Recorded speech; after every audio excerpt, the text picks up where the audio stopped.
అదేవిధంగా అఖిల భారత కాంగ్రెస్ కమిటీ కార్యదర్శి బోసరాజు గారు, అదేవిధంగా సహచర శాసన సభ్యులు కాంగ్రెస్ పార్టీ వర్కింగ్ ప్రెసిడెంట్ అయిన పెద్దలు జగ్గారెడ్డి గారు, సోదరిమణి సహచర శాసన సభ్యురాలు సీతక్క గారు, అదేవిధంగా పెద్దలు గీతారెడ్డి గారు, చిన్నారెడ్డి గారు, అదేవిధంగా ఈరోజు ఇక్కడికి ఇచ్చేసిన మాజీ కేంద్ర మంత్రివర్యులు, రాష్ట్ర మంత్రివర్యులు, మాజీ పార్లమెంట్ సభ్యులు, మరి నలుమూలల నుంచి వచ్చేసిన కాంగ్రెస్ పార్టీకి సంబంధించిన మరి ప్రియమైన కాంగ్రెస్ పార్టీ నాయకులు, కార్యకర్తలతో పాటు పాత్రికేయ మిత్రులందరికీ నమస్కారం తెలియజేస్తూ, మనం ఈరోజు ఈడీ ముందట ఎందుకు నిరసన తెలియజేస్తా ఉన్నామో యావత్ తెలంగాణ రాష్ట్ర ప్రజానికానికి, అదేవిధంగా దేశ ప్రజానికానికి తెలియాల్సిన అంశం ఇది. మనందరికీ కూడా తెలుసు, 8 సంవత్సరాల కాలం పాటు బీజేపీ ఎన్డీఏ ప్రభుత్వం ప్రతిపక్షాలకు సంబంధించి గొంతును ఏ విధంగా వారి రాక్షస పాలన ద్వారా మోయించే కార్యక్రమం చేస్తా ఉందో.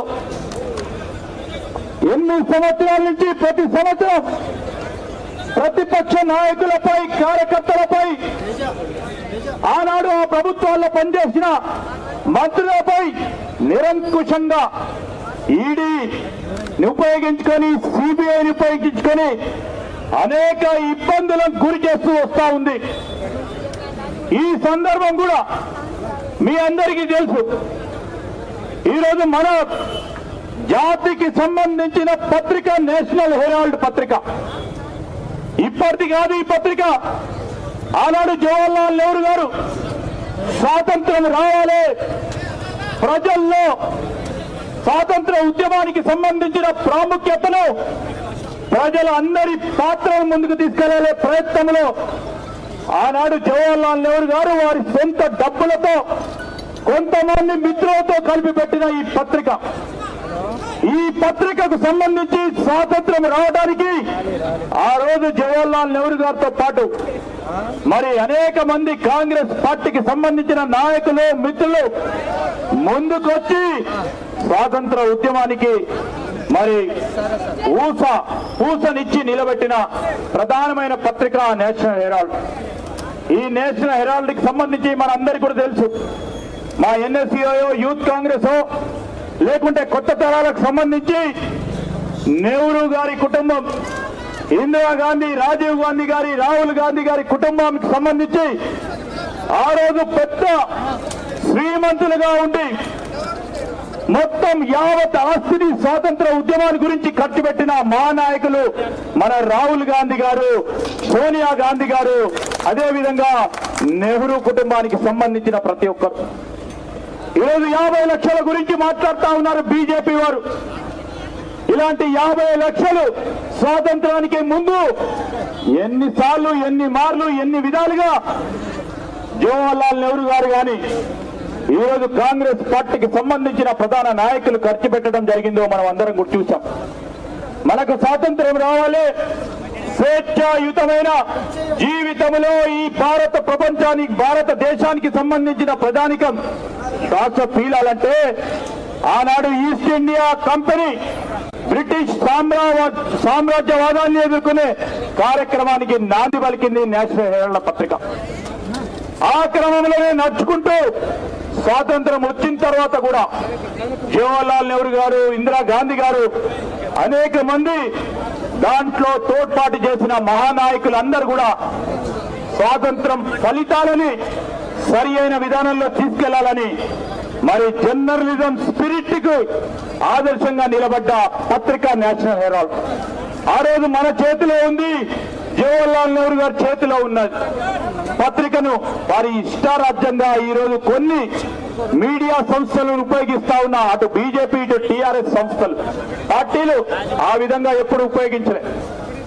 ఈరోజు టీఆర్ఎస్ కొన్ని సంస్థలను ఉపయోగిస్తే ఇప్పుడు కేంద్రంలో ఉన్న బీజేపీ కొన్ని పత్రికా వ్యవస్థల ద్వారా ఈరోజు కాంగ్రెస్ పార్టీపై నాయకత్వానిపై వారికి ఉన్న సోషల్ మీడియా ద్వారా దుష్ప్రచారం చేస్తూ దురంకార భావనతో రాక్షణ పాలన చేస్తా ఉన్న ఈ బీజేపీ ఎన్డీఏ ప్రభుత్వానికి సంబంధించి ఈరోజు నేషనల్ హెరాల్డ్ కు సంబంధించి స్వాతంత్రం వచ్చిన తర్వాత 60 సంవత్సరాలు మరి పత్రికా విలువలను కాపాడుతూ నడిపించిన పత్రిక 2008లో ఈ నేషనల్ హెరాల్డ్ పత్రికను మరి అప్పుడున్న కొన్ని కారణాల వల్ల ఇబ్బందుల వల్ల అది మూసివేయబడటం జరిగింది.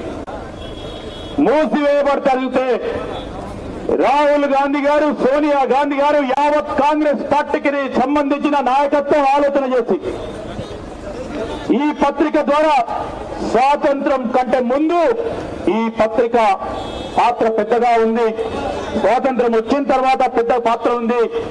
దీన్ని మరి పత్రికా విలువలతో జర్నలిజం స్పిరిట్ గా నిలబెట్టాలనే ఆలోచనతోనే కాంగ్రెస్ పార్టీ యావత్ నాయకత్వం ఆలోచన చేసి మరి ప్రమాదంలో ఉండి సిక్ అయిన ఏజీఎల్ కంపెనీకి సంబంధించిన సంస్థకు సంబంధించిన తిరిగి పత్రికా విలువలను కాపాడుతూ జర్నలిజాన్ని ముందుకు తీసుకెళ్లే ప్రయత్న భాగంలోనే మరి యంగ్ ఇండియా మరి పేరు మీద దీన్ని నడిపించే కార్యక్రమం చేయటం 2010 నుంచి మొదలు పెట్టడం, తిరిగి ఈ పత్రికను మొదలుపెట్టే ఆలోచన ఒక విశాల దృక్పథంతో దేశానికి ఉపయోగపడే 4th ఎస్టేట్ అనే అంశాన్ని ఆ రోజు ప్రభుత్వంలో ఉండి 4వ వ్యవస్థను కూడా పటిష్టం చేయాలనే ఆలోచనతోనే ఆ రోజు ఈ నేషనల్ హెరాల్డ్ పత్రికను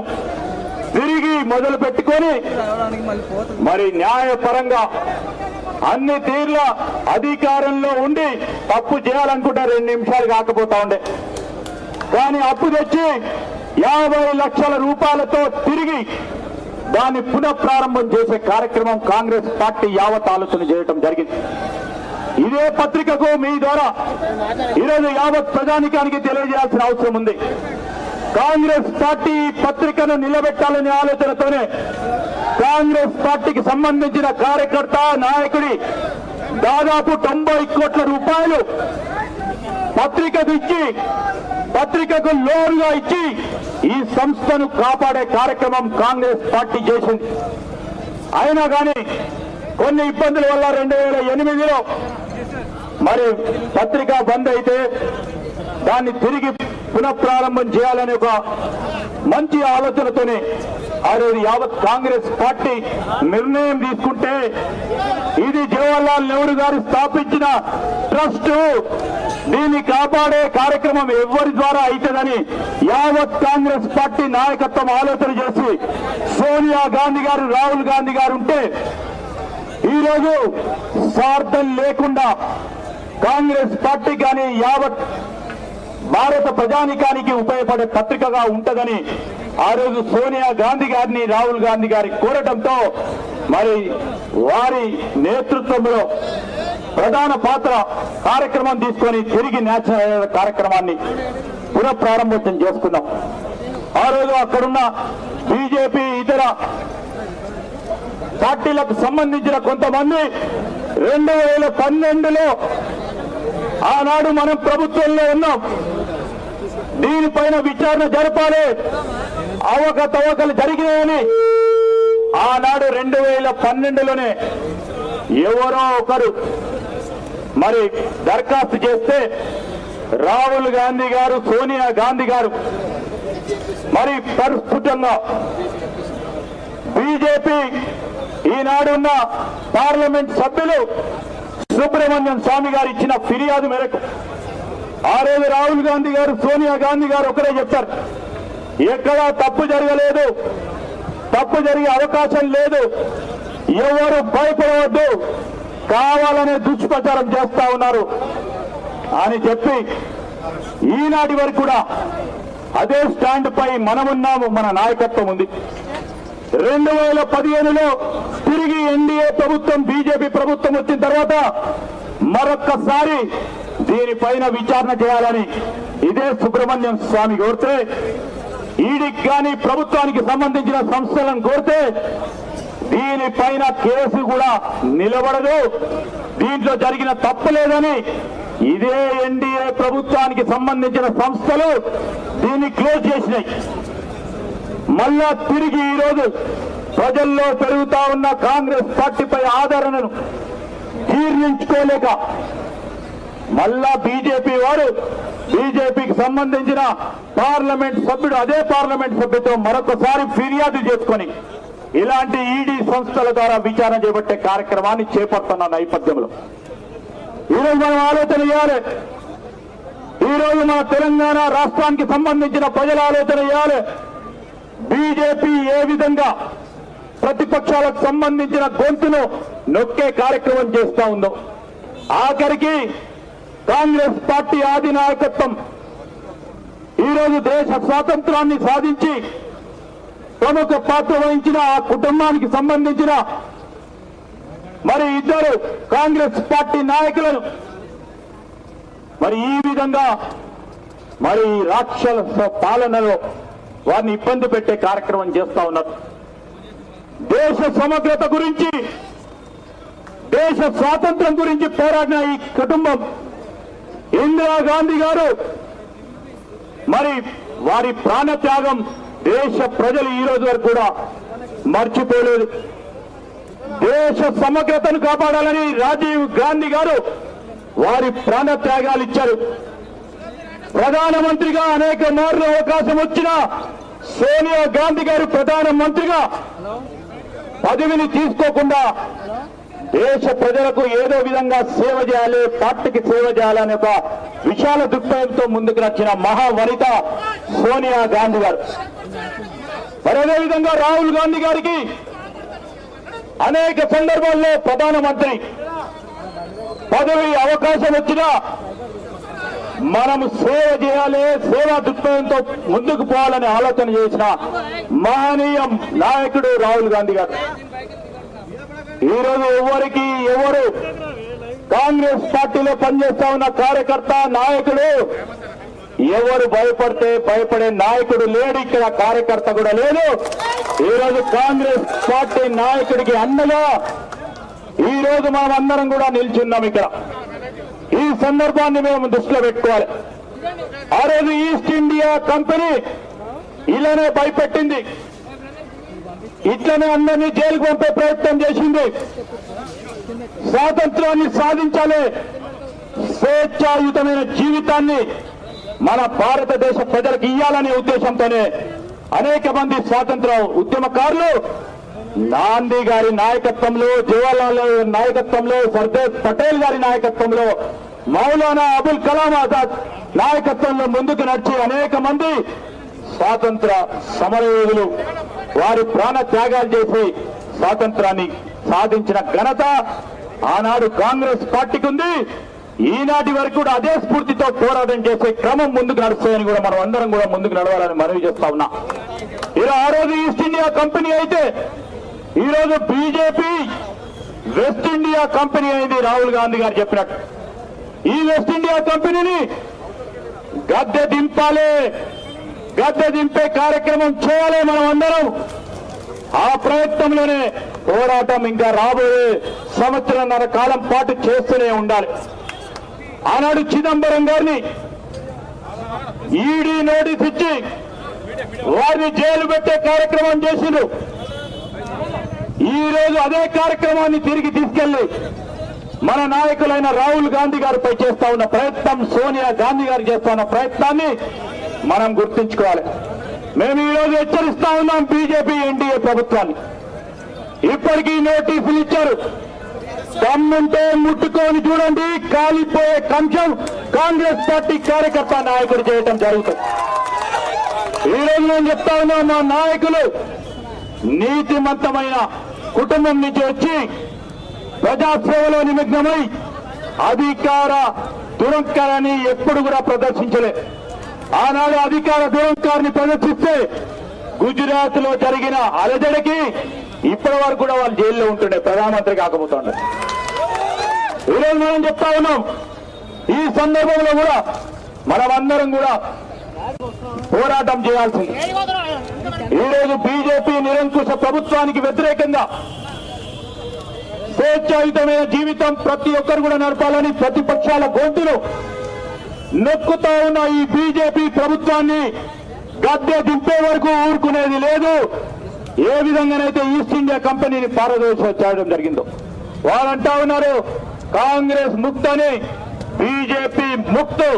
భారతదేశాన్ని నిలుపుతాడు కాంగ్రెస్ పార్టీ కార్యకర్త, అదే మన స్ఫూర్తి అని తెలియజేస్తూ ఈరోజు యువజన కాంగ్రెస్, ఎన్ఎస్యుఐ, మహిళా Congress, SC cell, BC cell, మరి అదేవిధంగా వివిధ ఆర్గనైజేషన్లకు సంబంధించి ప్రధానంగా హైదరాబాద్ రంగారెడ్డికి సంబంధించిన మిత్రులు, నాయకులందరూ కూడా మరి ఇప్పుడు వారు ఆఫీసులో ఉన్నారు. వారు ఆఫీసు నుంచి బయటికి వెళ్లే వరకు కూడా మనమందరం కూడా శాంతియుతంగా ఈ కార్యక్రమాన్ని చేస్తా ఉన్నాం. ఈ కార్యక్రమంలో మీరందరూ కూడా మరి పెద్దలు రేవంత్ రెడ్డి గారు కానీ, పెద్దలు భట్టి గారు కానీ, పెద్ద నాయకులు అందరూ గ్రామ గ్రామాల్లో మనపై జరుగుతా ఉన్న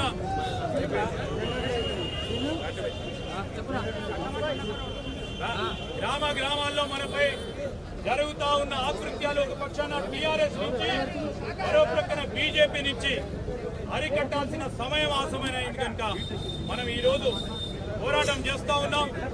పోరాటం మధ్యలో ముందుకు సాగాలని మీ అందరినీ కోరుతూ సెలవు తీసుకుంటాం. హాయ్ ఫ్రెండ్స్, మా టుడే టుమారో యూట్యూబ్ ఛానల్ చూస్తున్నందుకు చాలా థ్యాంక్స్. మరిన్ని లేటెస్ట్ వీడియోస్ కోసం వెంటనే సబ్స్క్రైబ్ చేయండి. అలాగే ఈ బెల్ ని కూడా రింగ్ చేసేయండి. మా నోటిఫికేషన్స్ అన్ని మీ మొబైల్లో వస్తాయి.